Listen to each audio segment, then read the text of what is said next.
Hello, flat earth researchers, debaters and debunkers. How you all doing? Alright, sorry, just let me get set up here. Ah dear, it's not staying where I want it. Okay, hopefully I'll have to get back from the camera a little bit. Alright, yeah, just wanted to try and highlight the difference between real science and the globe earth, or science and belief. Hi, flat out faith. Okay, is the sound all right?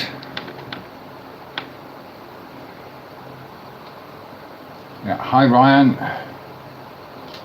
Okay, good, great. I'll just get straight into it and launch away with a bit of a rant. Thank you, Tony. All right, good to see you. The eye. Okay, lovely. No distracting headphones today. Yeah, you know, it comes up all the time. People assume that the globe is science, or something that's discovered through science. Nothing could be further from the truth. And I did want to touch on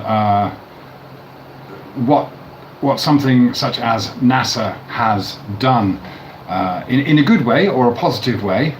Maybe we'll just start there and just go straight into it. I mean, obviously, one of the main things people have a problem getting over is this idea that such a huge conspiracy is covering up the true shape and dimensions of the Earth could be carried out. But really, it's not that difficult once you know, if you have influence over the media or of course the education system. I think we all know that, but it's still very difficult for a lot of people to grasp. But of course, you know, this globe science culture is a culture that we are raised with in the West. I'm here in Asia, and it really isn't part of the culture. So many other things are really part of the culture, and the globe, just this whole idea that we live on a globe, does not come into it at all. And it's so funny because, okay, there are many cultures, there are many religions, you know, whether it's Hindu, Muslim, Sikh, Christian, whatever. There are so many different religions, and they all have their different cultures. And of course, you could go into any person's house who is of a particular religion or culture, and there will be idols, there will be symbology related to that person or that family's culture. You know, so, you know, there will be, you know, you go into a Buddhist house and there will be Buddha statues or images in a corner, or there will be a shrine. You go into a Chinese person's house and there will be a shrine dedicated to ancestors. This is something that's very important in Chinese cultures, is their lineage and ancestors. So that's often who they worship. Go into a Hindu person's house and you'll be surrounded by all kinds of idols and images of different gods. So they have these different gods for different things and different events, and of course they have their different festivals and what have you. You go into a Muslim's house and you know, you'll have certain scriptures written above the door, you'll have certain posters, and of course the women will dress in a particular way. If you've ever experienced this, I mean, you can, as a Westerner even, you might go into a Muslim person's house and that's when you'll see the woman without the headdress and everything. They always wear something over their head, but you know, it's only when they really go outside, and this is more of a kind of practical thing. But you know, there's no whatever. I see all sorts here. I see women covered up with just their eyes, or I see just the veil. It all depends. But of course, the main thing here is that they are all in their own culture, but they respect and have no problem with other cultures. They have their culture, they have their idols, they have their way of doing things, and they leave everyone else alone. But it seems, you know, you look at the insistence of the defenders of the globe in their global belief, believing that they have science on their side, how zealous these people will be. I'm still in Malaysia at the moment, and if you've ever been here, you'll know that it's a place where you've got all these different cultures side by side, even more so than in Thailand. You know, it's you've got the Indians, the Sikhs, and the Muslims and the Chinese and the Malays themselves. You know, but they all live together under certain rules, etc. They all get along on the face of it. It is I think it's a Muslim-run government, which brings about issues and stuff, but as a rule, everyone just gets along. And I mean, there does seem to be this, and you rarely get this kind of intermarriage of, for example, the Chinese or the Malays and the Indians.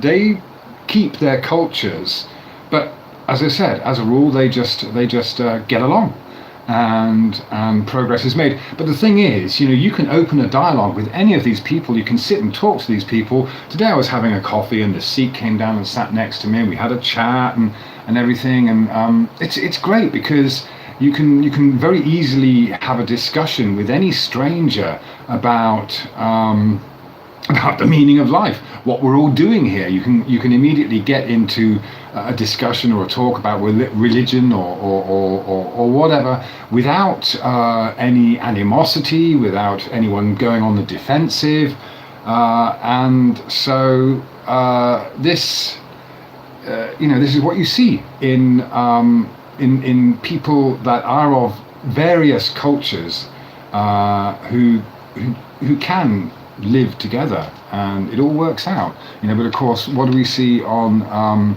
YouTube here with all these people defending their belief in the globe, and this idea that it's been proved by science, and of course this idea that they are being a-religious. But of course, no one ever discovered that the Earth is a globe. It was people only discovered ways of changing our perception. Yeah. So this is really, really important to differentiate between real science and mathematical models, for example, because real science is discovery. And if we look around us, the physics is obvious. The physics of water, the fact that we're not moving, this is obvious. Real scientific discovery should be going beyond the poles, or even not even assuming that the Earth has poles. Rather than just believing that there are places you can't go, we should be looking to go to these other places, or looking into the history that has dominated, the ideas and the culture, the global culture that we now find ourselves in. Like any language, maths is just a language, just like any other language, and it's used to describe physics. So even, for example, gravity, dropping this pen, you can describe it in terms of how long it takes to accelerate and fall a certain distance. That's just a description. It doesn't tell us anything else. It doesn't tell us anything about what the Earth is doing. Anything other than that becomes the realms of belief and interpretation.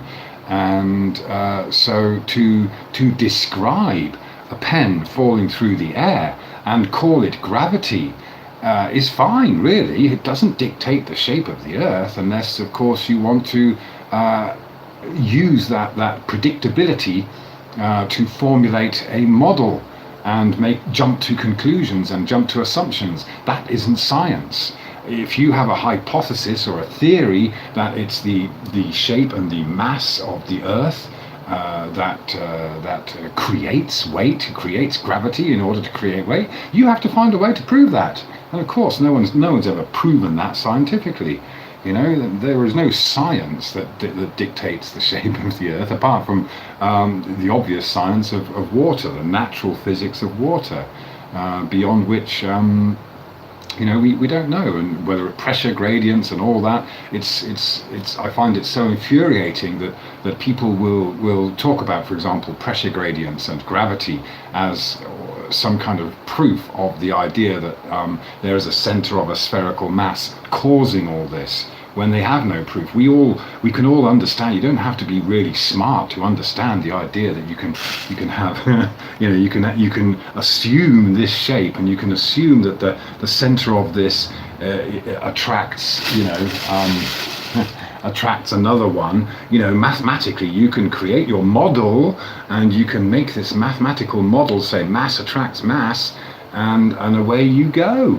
To conclude that it's this, this mass attracts this pen. It's just really, it's ridiculous. It's it's not, that's not science. That's not science. When you can't prove that these two oranges, you can say, oh, the attraction between the two is so minuscule, blah blah blah. Well, you're talking about faith then, aren't you? You're talking about faith if you have to say that, oh, it's so minuscule, we can't measure it. Or you have to be so far away. You have to just everything. It's all about faith. The whole entire globe belief is all about faith. You have to have faith that the laws of physics are broken. You have to have faith that there's a bulge of curvature in front of you. You have to have faith that water is curving away from you at the horizon. You have to believe. Oh, if you can't see it, that doesn't mean it's not there. Is a common response. Well, you could say the same about God or whatever. Yeah, you just have to believe it, and you have to have faith. And so we have these laws created for this faith, for the globe faith. And one of those laws being mass attracts mass. So sure, you can borrow this and that from the inverse square law, and that applies to light or anything, radio waves or whatever that will go a certain distance and lose strength over distance. I mean, that's real physics. It turns out like that, and they just take that and apply it to the globe model. So it's just it's pieces of science cobbled together, and then these explanations given to do what? To tell us where we are in space, to give us an idea of where the Earth is in the universe. And no, flat earthers per se don't believe that they are special or have any special knowledge. They simply question and demand real science rather than mathematical models that defy the real laws of natural physics. Because we all know that water flows down a curve. Water doesn't bulge up in front of you, and nor does the land. Yeah? It's very, very simple. It really is. So I just wanted to touch on the whole kind of NASA thing. In a way, this idea of, or this collective or collaborative effort to get to the moon, to go to the moon, was a good thing in a way, if you consider what technology was developed from it. So, okay, in this mission to get to the moon, which is ridiculous in itself, whatever they thought of that in the first place, who knows? But, okay, that's the goal. Shoot for the stars and you might get to the moon is something you might want to say, yeah? But, okay, so there was this collaborative drive. Lots of intelligent, smart people were brought together for an effort. I'm sure we've all heard the phrase necessity is the mother of invention.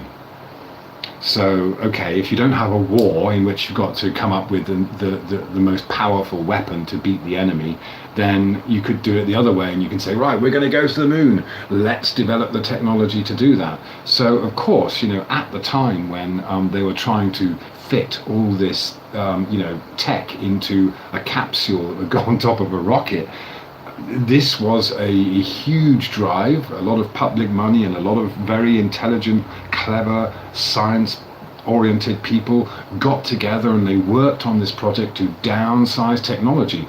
Computers were invented, software was created, hardware became software in that time. There were some massive leaps and bounds that were made in technology in this effort to get to the moon. So all good, but in what way was it all good? Because ultimately, what is an agency such as NASA?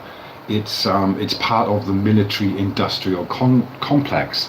And of course, what happens is if you are working for such an agency, a corporation, yeah, the government's a corporation, NASA's a corporation, and they get their funding and they get their public funding. But what happens if you work for NASA, and of course this just comes down to this idea that people assume that hundreds and thousands of people, all those people working for space agencies, have to be in on the global lie. Of course they don't. It's all very, very compartmentalized. But I'll give you an example.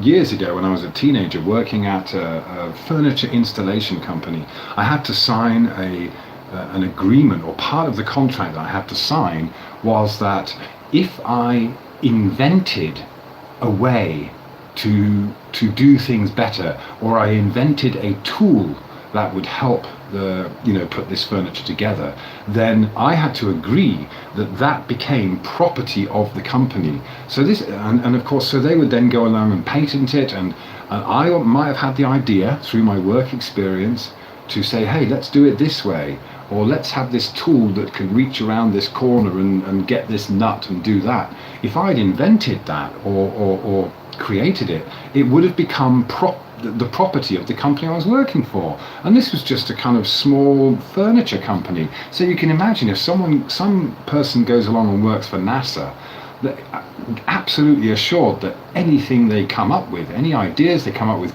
any technology they come up with that's related to, for example, building satellites or telescopes or whatever, that's what comes about. That's what really comes about from these big missions, is all these little pieces of tech and patents that come out of that. So the people working for the space agency will create something. They use their brilliant minds to come up with some way of doing something, whether it's gold plating a surface and polishing it or whatever, and making it all, transmitting data, what have you. All of this stuff ends up being owned by NASA, and that's when they sell it on.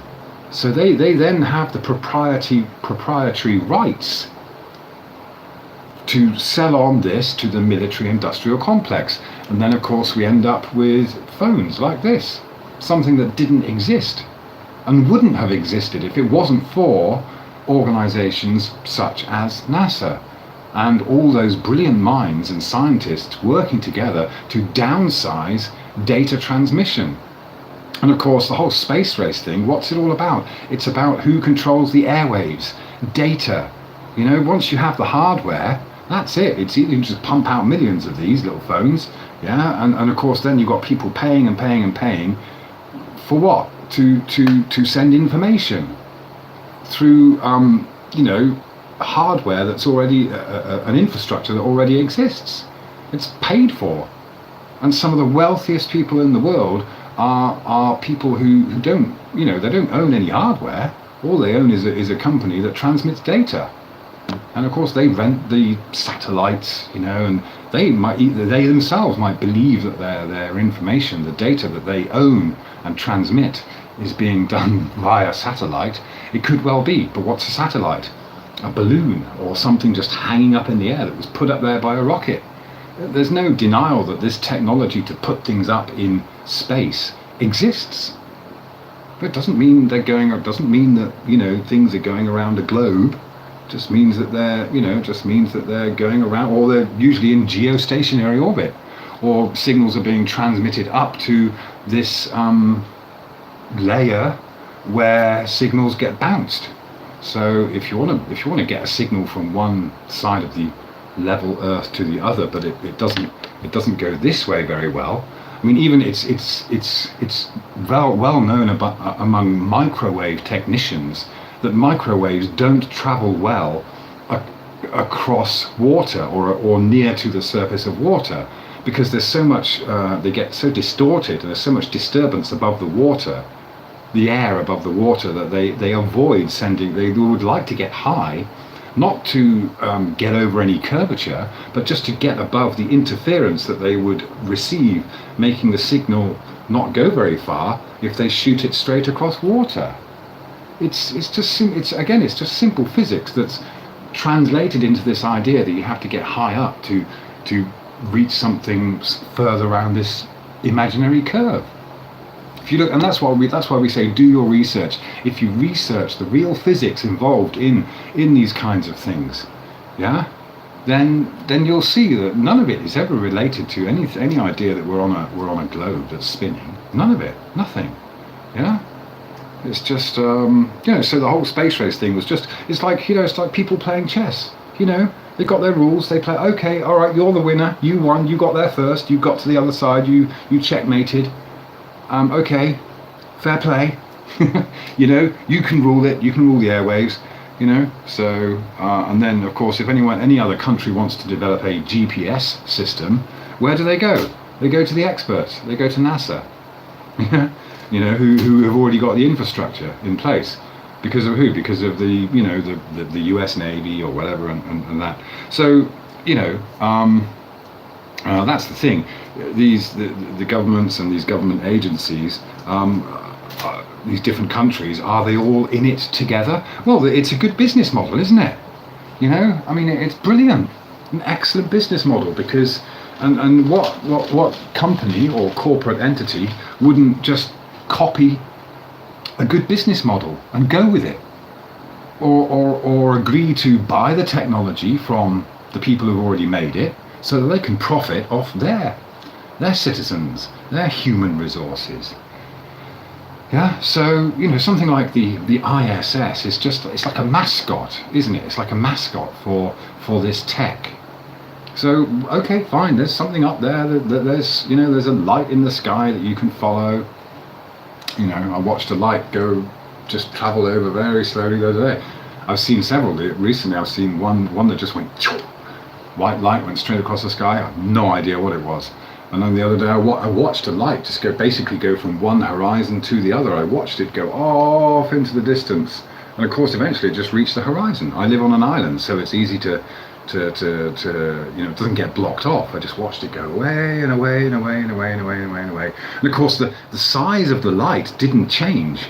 I knew it was getting further away because it was getting closer to the horizon and it had already gone overhead. But you could still see it as a bright light. So, and this is another thing that infuriates me about the whole insistence that the sun change in angular size, which it does if you observe it, but not one of these people who demands that the flat earther come up. It's the only argument they've got about perspective. Oh, the sun doesn't shrink in angular size, so that just poo-poos your whole entire perspective argument. But what are you talking about? You're talking about a light in the sky that is unique, and the sun lights up entire continents. So it's asinine to expect or assume or demand that the sun change in angular size like a mountain does. And a mountain is puny, and it's a physical, tangible thing compared to the size of the sun, whatever it is, whatever we're actually seeing. So it's just, that's what infuriates me. It's not because it's like you feel like you're losing an argument. It's just that you're using a straw man argument, and it's your only defense against the whole reality of perspective, and going back to this non-Euclidean geometry to describe the physical reality and have us perceive it any other way. Yeah. So it's so funny. You just keep coming back with this argument. Oh, get yourself a solar filter. It's like, well, okay, I'll tell you what then. If you're going to use that argument, there are billions of sunsets every day in the eyes of the billions of people that inhabit this earth. So when you have observed every single sunset in the eyes of every single one of those billions of people, and you can absolutely assure that you'll always get the same exact results wherever you look at this sunset, wherever you see it from, and whoever's eyes you see it through, then you might have a point. But until then, if you're just relying on one person's one-time experiment to look at the sun through a sun filter, and then demand that is your gospel, then it's the usual rubbish, it's the usual asinine argument that doesn't have any scientific value whatsoever. Science, this is it, and shout out to Harry Baird, who's been very scientific in his observations, because he's been filming from the same location. He's been filming ships and tracking how far away these ships are on an almost daily basis for a long time. And of course, every single day you get different results. So if it was real science, and that's real science, that's making an observation and recording your results and seeing, if it was this globe and you would see things disappearing at a certain distance from the same height, then it should be consistent. And that's just, that the same as Neil deGrasse Tyson says. I can't remember the exact quote, but when he says something like, it's science when you get the same result through different experiments or whatever, something like that. That's your scientific proof. Well, you look at it the other way around, that if you're making the same observations and you're always getting different results, then any idea that ships disappear due to curvature is false. Because sometimes they just disappear, they don't go down a curve, they come into view from the vanishing point and what have you. It's just yeah. So that's really what I wanted to point out, this, because I get it all the time and get tired of answering these stupid questions where, of course, what we have is this belief that the globe is some kind of thing that's been scientifically proven. No, it's not. It's, again, a mathematical proof is very, very different to a proof in physics. You go and ask a physics teacher or a mathematician if they will be honest about this, and they should be able to tell you that the difference between a mathematical proof and a proof in physics are very, very different. It's easy to have a mathematical proof because, once you start off with a presupposition and a way of doing it, then you're going, as we saw, angles, triangles, what have you. If you start off with spherical geometry, and you're going to have to stick to those rules. You stick to the rules for that particular mathematical model, and so you will be able to prove your model, no problem, very accurately, down to the decimal point, down to the 700th zero. Yeah, but that doesn't make it physically true at all, does it? It's very different between so if you see parallel lines, a fence, if you're facing a fence and it's parallel lines, you can measure the distance between those parallel lines, and you can look along that fence, and over there in the distance, a mile away, the fence will appear to converge, won't it? Yeah, so you can describe that with non-Euclidean geometry as these parallel lines appearing to converge in the distance. But of course, if you then go to that location a mile away from where you were and you look at the fence again, then it's going to be just the same as it was a mile back there. And so this is where Euclidean geometry is what's used to measure our physical reality, because those parallel lines will always be parallel. But of course, due to perspective and the geometry, the non-Euclidean geometry of perspective, then it's going to appear that those parallel lines converge. It's really, really simple. It doesn't need any more confusing elaboration than that whatsoever. Yeah. Okay. So, yeah, that's what I wanted to say. It's like NASA, for example, has brought many great technologies because of this collaborative drive. With an aim, it would appear, to get to space. Yeah, but and the thing is, a space shuttle pilot isn't lying when they say, "Yeah, I've been to space," because, well, what did they? Yeah, they went up in the sky, and there's lots of space around them, and the American definition of space is, I don't know, I can't remember, but it's something minuscule, like 60 miles above the Earth. Then you're in space. So a space shuttle astronaut has to do is go up more than 60 miles, let's say 100 miles, whatever. And they're not lying when they say, "Yeah, I've been to space," or I've orbited the Earth. They're not lying. This is the thing. So it's, again, it's down to definitions. Yeah. So this, for example, like just as an example for the similarities of mathematics as a language. For example, in English, you've got the word. I'll just spell it out here.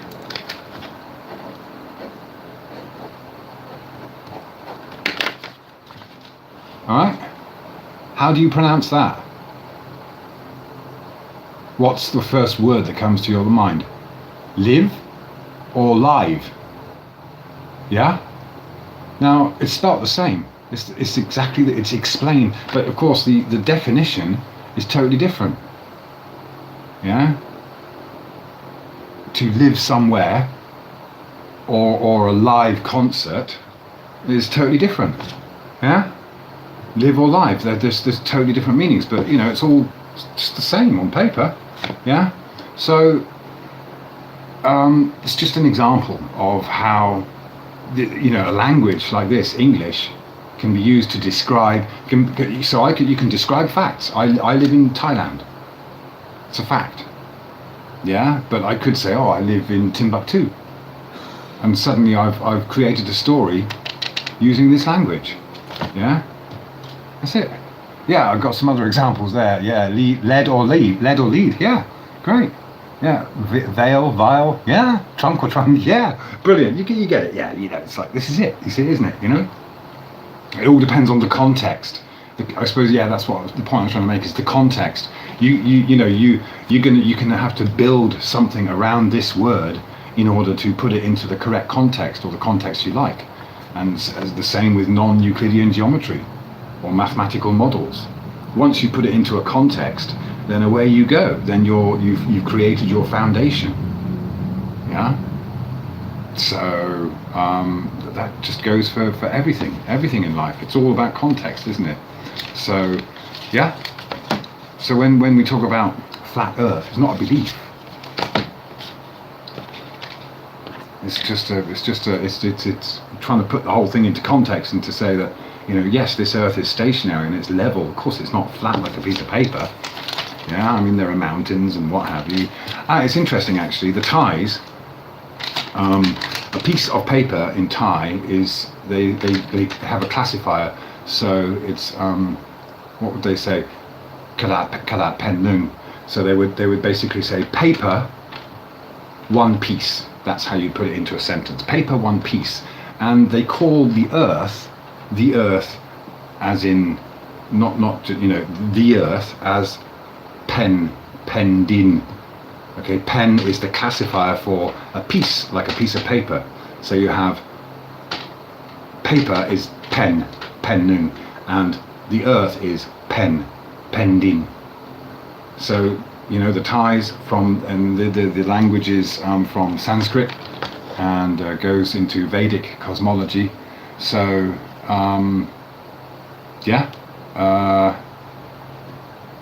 it's interesting. They say it as it is. It's a plane. It's a piece, a flat piece of Earth. I mean, pen. The classifier word in Thai has many. Is a descriptive word for meaning a flat piece. Yeah. So really want to try and get that point across, because obviously dealing with it all the time, and I don't know whether these people are, they're just newbies to the whole thing, and they of course they come out with but it's science, the globe is science, and it's understandable that people will come across flat Earth and just think that. Hi man of the duck, hi. I'll go through everyone in a second, yeah, and just say hi. And so I do try to give these people time of day, but it gets a bit, and all you need is mass media. Yeah, it's very easy. It's so easy, especially with a TV in everyone's room. So easy. So easy, and this is the thing, isn't it? When you talk about the military-industrial complex, just reminded me of a guy who I used to know, smart guy, he was dyslexic, so he didn't have he had difficulty writing down. But basically, he was a very smart, intelligent guy. He worked with electronics, and he developed this water purification technology, really cheap, and he. All it was frequencies. He just had a little box, no bigger than this, maybe slightly bigger than this phone, and some wires these wires would wrap around a pipe, a tube, any size tube that was feeding water, and all it was frequencies. Because he worked, I think it was with, I can't remember which branch of the military, but this is where he realized or knew about the technology. Because that was technology that they were trying to develop, was water purification technology, and it's simply knowing the resonance frequency of bacteria and all the other things that pollute water. So he had it was about 6 or 7 or 8 possibly different resonance frequencies that he had to know that would break down everything. So all you had to do to purify water was to have this little box of tricks that used 12 volts of power or whatever it was, and feed these resonance frequencies through these wires, which would then wrap around the tubes, and you get clean water. And he could clean the water. He just put it on one pipe that was feeding, or it could be the pipe with wastewater coming out of a whole bunch of houses. And the water that comes out of that could go into a pond, and that pond would be absolutely crystal clear, and fish could swim in it and all that stuff, simply through resonance frequencies, using very low voltage electricity, But of course, he had huge problems. He couldn't get this to market because he was getting continually sabotaged by people in the chemical industry. So, for example, you can imagine that there are industries that really need water purification. They're creating a lot of wastewater, and of course they immediately jump to or are sold chemical solutions. And of course these are the leaders in the industry. But he comes along with something that's going to cost a fraction of these chemicals, gives out no pollution, just basically solves the whole problem, because all the bacteria and all the bad stuff is just broken down it's just killed. It's just broken apart through resonance frequency. But he just couldn't get it to market because he was constantly being sabotaged. By the chemical companies that obviously would, sorry, I hope you're still there, that would lose out. And this is how the world works. This is how it is. It is this world of predators, and that's dominated by this military-industrial complex. So of course, they're not going to release technology that saves lots of money. It's just so obvious. We're all enslaved by very expensive ways of keeping things going. These technologies, the technologies we're given are very retarded. We're given the most retarded, most expensive option, when all this stuff could be made freely available.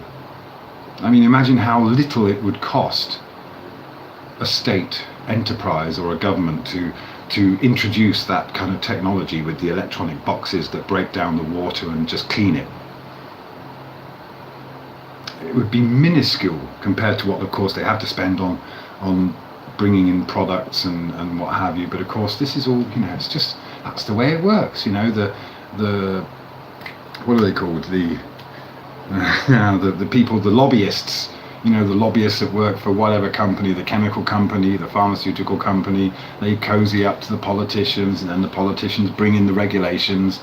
It really is just, if people refuse to see the corporate entities that are the governments and the military industrial complex, then of course you're going to just be bamboozled by the whole globe lie, and just, you know, seeing something like the ISS go past, and believing the whole story. It's just, you know, believing the rest of the you know, the propaganda that goes with it. Any company, any corporation has a mascot, or some kind of idea or image that they sell to you. So yeah, NASA's image, for example, is this whole space exploration. Yeah, and of course, we all then believe that anything that comes from NASA is going to be really good, you know, because it's got science behind it. Yeah, so it's just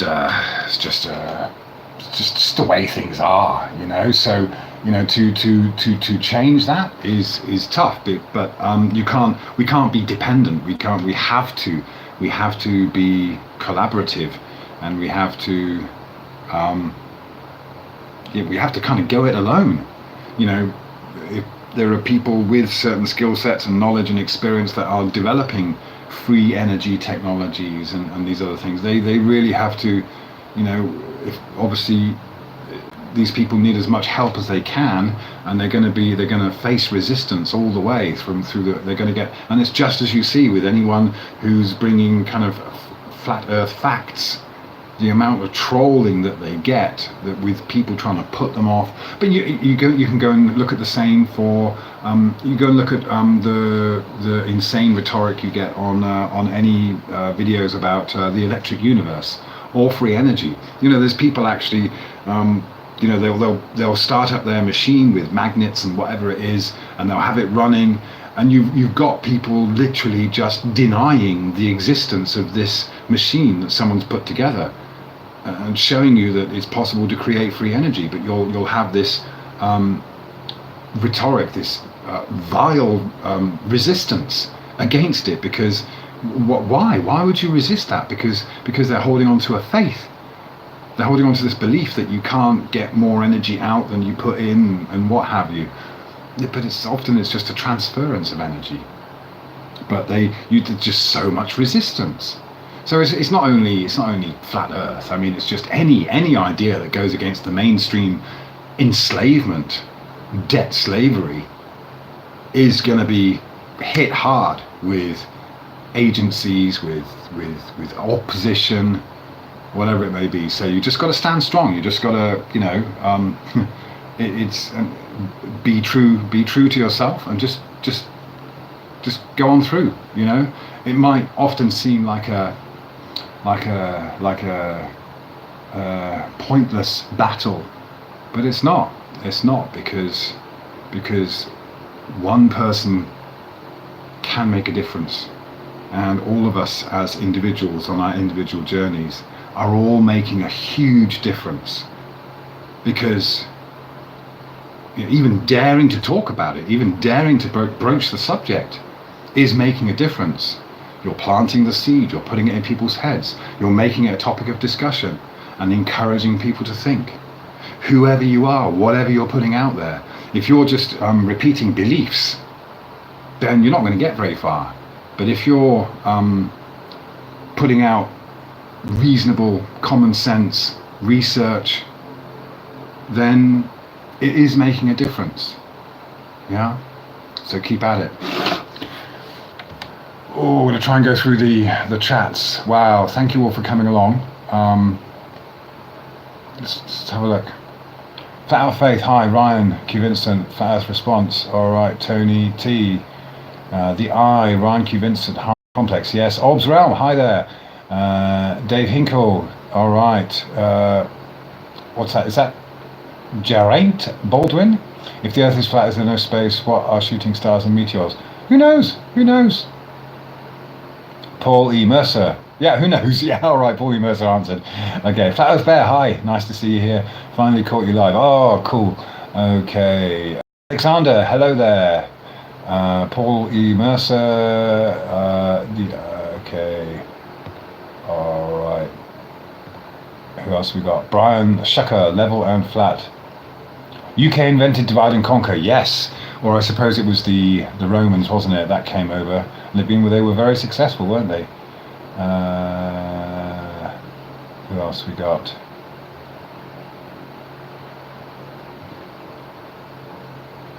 Ray 741. Afternoon, sir, or madam, whoever you are. R Green.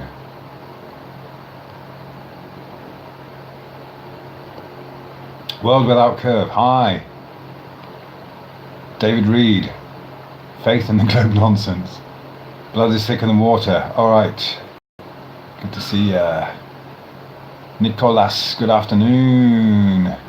Impressible me, somebody with a knighthood did what? Sir Jimmy Savile was also rewarded by the Masonic Royal System. Yes, he was. Steve HV, hi. Meteors and such come from unicorn parts. Yeah. Jing. Hey Nick, how high is the sun above the surface? Who knows? Who knows what the sun is? Start there. Why is it there? Ryan Q. Vincent. Eric McNerney. If it were one thing that I questioned, it would be harder to leave the globe cult, but so many things have just added up, and I'm like, there's no way it's a coincidence. Never went to the moon. Yeah, that's it, isn't it? You know, you just do the research, and you're pragmatic and open-minded about it, and eventually it all falls into place. You can't. That's the thing. You can't do one single video about it. But anyone who does their research pragmatically, of course, in a few hours of sitting in front of the computer, whether it's watching YouTube or looking at Wiki or going down and looking at the physics of this or that, you build up this picture of reality, rather than, and you understand that the globe thing is just, and of course it takes this understanding, from maybe years before that you kind of realize that we're all in this kind of control system. It does take a lot. The one thing that really still baffles me, I really don't understand whether these people that defend the globe, with all their idiotic excuses and explanations, whether do they know what they're doing or not. I know it's an instinctive thing to go on the defensive and attack in a form of defense. You've got that fight or flight mechanism which comes into place. I understand that, but what I still can't fathom or get to the root of is whether these people actually know they have to lie and know they're defending a belief in order to shout out these explanations and pass them off as scientific proof. I honestly can't work out whether these people are genuine in their belief or whether they realize that what they're doing. I don't know, because of course this is part of the process, isn't it? It's part of the process, the truth seeking process. Whatever you eventually come to realize is that self-evaluation. It's that, questioning yourself and questioning what you believe. Yeah, and then, if you question it enough, then you realize that any belief is an attachment, and any progress, any self-development that we should make, it should be free of any attachment, because attachment is suffering. Whether it's because you love something, even if you love something and you feel really good about it, that's an attachment which is ultimately going to be detrimental, because you'll end up with a loss. You'll end up with this feeling of loss, and it's going to hit you hard. I mean, of course, when it comes to family and things like that, we love them, and we can't imagine being without them. And yeah, of course, we should enjoy it for the moment that it is while we have it. And we will grieve when someone passes. And what are we grieving for? Are we grieving for them? They are no longer suffering. No, we're grieving because of our own suffering, our own attachment to that person, whether it's a pet dog or a cat or whatever. Of course you feel sorry if they've suffered or they've died in a tragic way.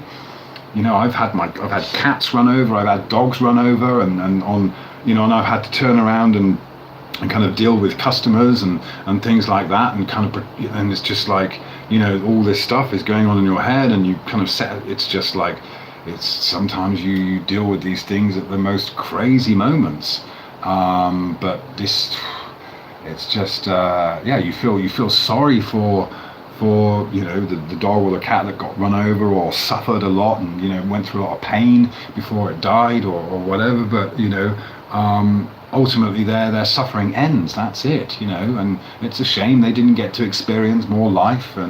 But our sadness, our grieving is okay. We can observe it as a natural process, and we can be somewhat detached from it. And I think it's important to do that. In any situation, whether it's you're seeking extreme happiness, extreme thrills, or because it's always going to be up and down. It's going to be that roller coaster. So, of course, a lot of people live their lives embracing that. You embrace the roller coaster ride. And for a lot of people, it's fun to have that excitement in their life, the up and down, whether it's having multiple partners or, having to kind of make up stories and lies and stuff. And this is the thing, you've got to realize, you look around you, people lie all the time. We lie to ourselves. So to not assume that people will lie or not lie about a global cover-up or whatever. I mean, it's just to these people that you see on the ISS in front of the camera, whatever, they're they're just lying for money, and people do it all the time. People do it everywhere. There are actors all over the place. Yeah, it's just you see it in business and whatever. You go to a shop and they want to sell you something, and they'll lie to you. They'll kind of elevate the product. Actually, a great salesman is an honest one. We say, well, maybe this one isn't so good for you, maybe this one, but I would save money and go for this one. And you kind of always appreciate that if someone's honest with you, and they might be a better salesman in that respect. But these people all operate in different ways. Yeah. What's that one? With lacy watch. I'm not sure if I said that right. When a ball is thrown through the air, does the ball spin on an invisible axis, or does it wobble as it spins through the air and slows down before it hits the ground? I suppose it depends on which way you spin it, how it leaves. David Reed. Yeah, flat Earth is common sense. The globe believers are a cult. Yeah, and of course, it's obviously we've seen flat Earth being turned into a bit of a cult, and of course, it's a loaded term, isn't it? But it basically, I'm sure most of us understand that it's just this realization that we're not on a spinning ball. The rest of it is open to exploration, and I do think that the poles are a huge distraction, because not everything is converging at the poles. There is possibly one, and it could be the South Pole, it could be the so-called North Pole, which is the magnetic anomaly, but that doesn't dictate the shape of the Earth or the extent of the Earth. But of course, it is a great way to box us in or globe us in. Yeah.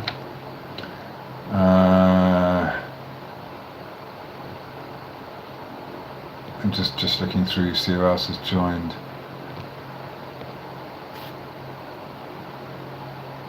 Rune Torsen is explaining to Geraint that none of us believe in an edge. Yeah, that's right. I mean, okay, this whole idea of an edge is just, where's the edge? Well, I don't know. Yeah. Okay, yeah, great to see some, I mean, it's lovely to see people, answering these questions, and of course that's what we can do to an extent, is try and break people free from this very systematic thinking, that very, very rigid, very dogmatic thinking. And I was thinking, it's funny actually, isn't it? There are a lot of Australian defenders of the globe, anti-flat earthers. I wonder if that's some kind of complex they have with always being considered as down under. I wonder if they've become proud of this idea that they're actually on the underside of a globe Earth, and they're really kicking and screaming in defense of that with their hit pieces and stuff. FPV Angel, hi. Okay, it's probably a repeater station on a balloon. Okay, you're talking about transmission of data and things like that. Yeah. I mean, you just look it up. Geostationary balloons. It's something. It's a thing. It's a scientific thing. So satellite is balloon. There's no, it's not a big mystery. You can still call it a satellite. Again, it's just down to this use of terminology, isn't it? Of course, they give us a picture of a satellite with nothing attached to it, But just as you see a picture of a car not on a road, or on an empty road or something, or whatever, it's just of course, so they put this thing, and they don't have to explain or tell you what the difference is, but it's up to us. It's up to us to use our discernment and realize how they can use the language, and they're not lying. You can't accuse them of lying, but you have to accuse yourself of misunderstanding what they were saying because of the imagery that was presented to us. I mean, it's just like any advertising, isn't it? You see advertising for any product, and it's got maybe some beautiful woman or a happy family or something. That's just selling you an image. It doesn't mean that your life is going to be like that if you buy that product, but of course they want you to think that, and you'll buy that image. That's what you're buying when you drink a beer or whatever, or smoke a brand of cigarettes. You're buying the image, whether you realize it or not. Yeah? But that's the thing. This is the thing we have to think about. This is the kind of personal development that we all go through, and we've all realized, even if we still do it. I still enjoy a smoke, but I don't care what I smoke. Yeah, I'm not attached to any brand, unless there's one that I particularly like. Yeah, but I don't really like smoking, but it's a habit, and I make excuses. I lie to myself so that I can have a cigarette. Yeah, so I know I deceive myself all the time. So if I'm going to deceive myself, then it's very clear that others will deceive others. Yeah, But of course, if we're honest with ourselves, then okay, it kind of it eases the burden. You don't have to feel guilty about it. Yeah. Right, just going through the chat again. Richard Archer, hi there. My bread. Is that right? Oh, rye bread. Yeah, okay. Steve HV, is that it looks like one, doesn't it? No, it's a hole in the wall, I think. I thought it was at first as well. No, it's just plaster. Yeah, I'm still in Penang. Yeah. Just waiting for my visa. Hopefully tomorrow I get it back. Oh, it does look like it, doesn't it? Yeah. But no, I mean, actually, this room's pretty clean. But I mean, you'd often see, it's gecko. There's a few geckos in here somewhere, and stuff. No cockroaches though. But yeah, geckos are normal. They make they're great though, because they eat up the mozzies.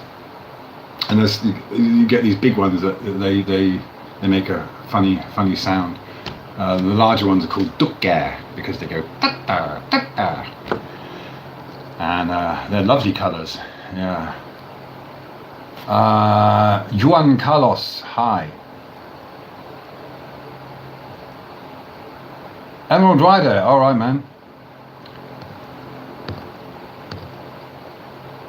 Okay, good times for all. Okay, how's it going? Where are you now these days, man? You keep moving about. Are you still holed up in the mountains or what? Don Alwyn, Kevin Houghton, Mass Magic, yes, David Reed. Okay, thank you.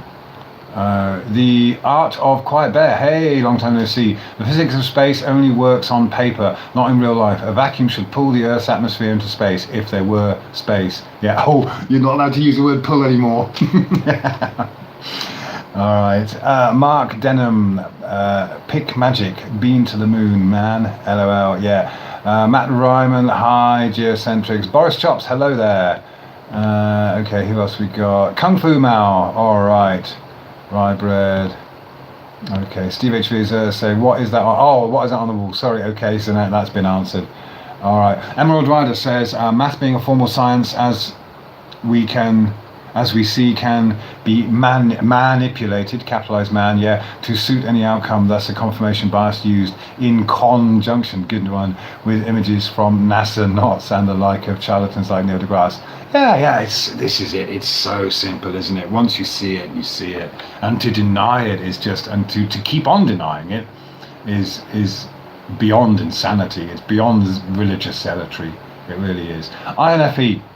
ISS appears to be a natural celestial light used by NASA to support their space story. It makes the same circuit through the stars over and over and over. NASA. That's a very interesting point. I had heard that one. Yeah, it doesn't necessarily have to be something they put up there, does it? Maybe just something that we never noticed before. Very good point. Is there anything else that travels at that kind of apparent speed, though? Is it the only one? It's very unique, if so, but that's a really good point. Yeah. Okay. Okay.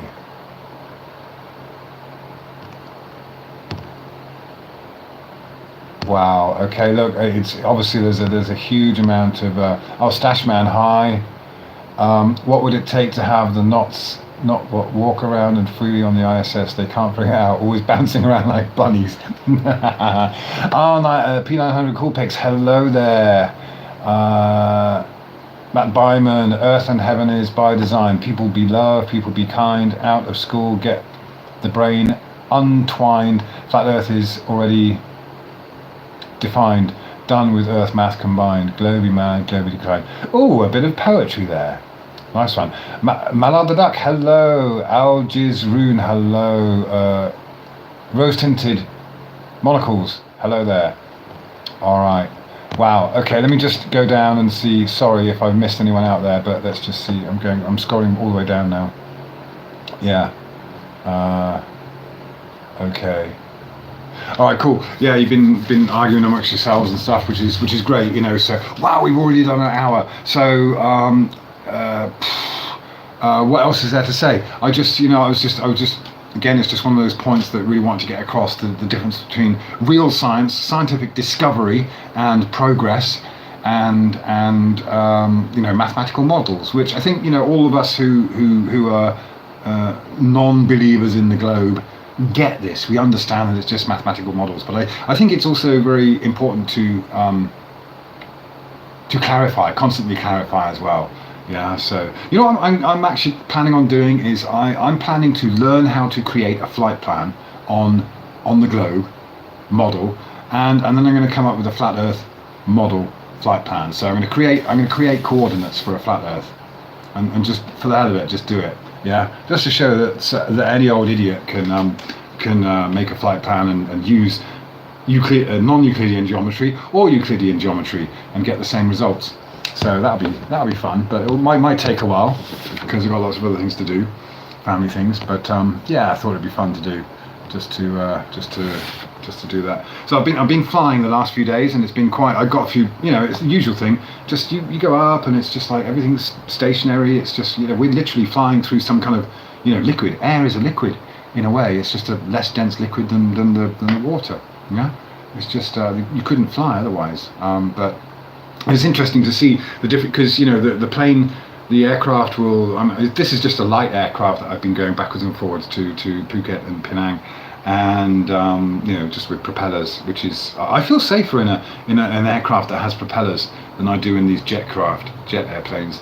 And of course they get above a certain height, so they get above the cumulus. I can never say it right. The clouds, the fluffy clouds, they get above that, and you're kind of you're on a different level there, and you've got the other clouds above. So there seems to be this space between the columnus clouds, if that's the way to say it, the kind of fluffy one, or the kind of bulgy cotton wool looking ones, and then there's a gap, and then you've got the cirrus clouds above, the more streaky ones. Yeah, so yeah, you can always feel the difference in the turbulence and what have you when you get to a certain height or certain, and of course they're not doing anything to compensate for any curvature ever. I do plan to ask these pilots one day, but if they're just doing short hops, it's only an hour or so journey, then they're not going to be doing these massive long flight plans. But yeah, interesting stuff. All right, so I'm going to wrap it up. I really appreciate everyone coming along. Thank you very much. And again, just keep it up, keep it positive. Yeah, don't waste time with the trolls. But obviously, if someone's going to engage, then that's great. I think we got to, Vader Vision mentioned something the other day, and we have got to be the change we want to see. So if we're going to be this kind of these zealots that defending the flat Earth, or trashing the globe, then that doesn't do anyone any good. Of course, it's understandable that people feel upset that their belief is being attacked, but we've got to try our best not to make it into a personal attack. Just keep it real. Keep it real. What we can or cannot prove. You have to play the. I did see an interesting video today. He said, his idea was don't play the blame game. Don't be blaming people, and that's very true. If you try to disassociate from the blame, it might help. It might help people let down their defenses and be more open-minded, because that's ultimately what you got to do. Is just once people become open-minded and truly scientific and realize the difference between science and belief, and knowledge and belief, then we can get somewhere. We can, all sorts of other improvements will come about, which is of course what we all realize is what we all desire. We're looking for this, a culture that is not this materialistic a culture attached to materialism. That's, I'm sure, what most of us are aspiring to, because we realize that if we're more in tune with the earth and the real way things are, then it all works out. There's no need for belief. There's no need for fighting. Yeah, it's more a case of letting go and being and acceptance. So let's try and be the change we want to be.